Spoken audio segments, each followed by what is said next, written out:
The Financial Action Task Force has identified Gibraltar as a jurisdiction under increased monitoring in respect of pursuing regulatory sanctions and pursuing final confiscation judgments.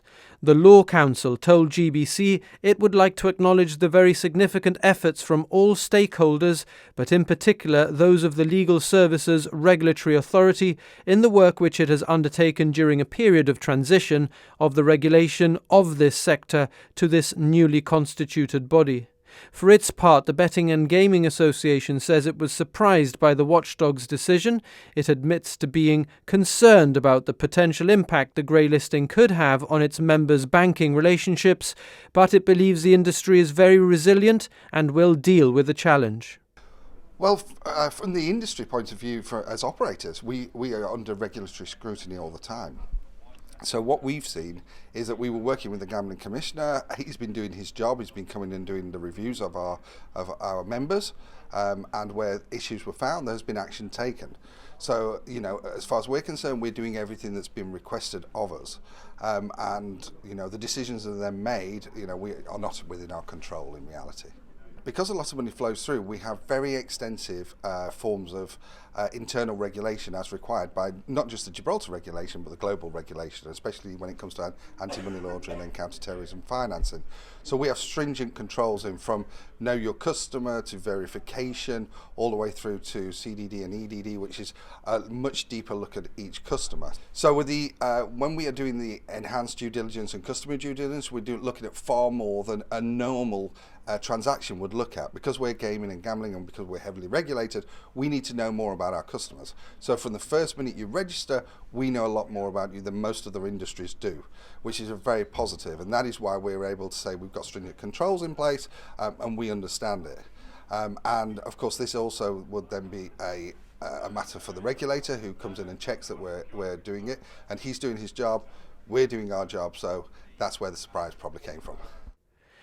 Auditors KPMG said it was fortuitous timing for them to have their e-summit just days after the grey listing decision, allowing the Minister for Digital and Financial Services and the gambling regulator to address industry professionals on the topic. I have to say, in the context of my wider role at KPMG, which is across our islands group, Gibraltar's not an island, but it has a lot of similarities with the other islands that I cover: Malta, Isle of Man, Jamaica, Barbados, Cayman, Bermuda. A lot of our jurisdictions have faced these kind of challenges over the last 2 years, most recently Malta. I think it's fair to say that it's a bump in the road, and simply a bump in the road as far as Gibraltar is concerned. I feel that they'll find themselves, navigate through this very quickly, and it will not disturb their performance or success as a jurisdiction. A live discussion around the decision by the Financial Action Task Force was held on Viewpoint last night. These international standards are set by the FATF, and they have an evaluation system, Moneyval, where there are country-by-country inspections. We actually voluntarily joined the FATF forum and asked Moneyval to come and check, because I think from all sides, everybody wants us to be a gold standard jurisdiction. Now, if you volunteer for an audit system, then you should expect there to be some queries about your systems. Nobody gets an audit without any questions. I think the way to look at it is as we've had a health check, which is a global standard health check, and we've failed in 2 respects.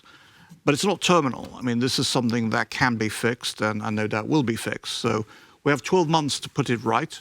And I think what we've just heard in this program from the various participants is whether it's on the industry side or the government side, I think everybody will be committed to achieving that goal. We're not sticking our head in the sand.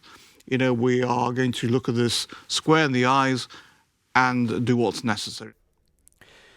The grey listing took Gibraltar by surprise, but the focus is now firmly on doing the work necessary to ensure that the global watchdog moves us off that list in 12 months' time.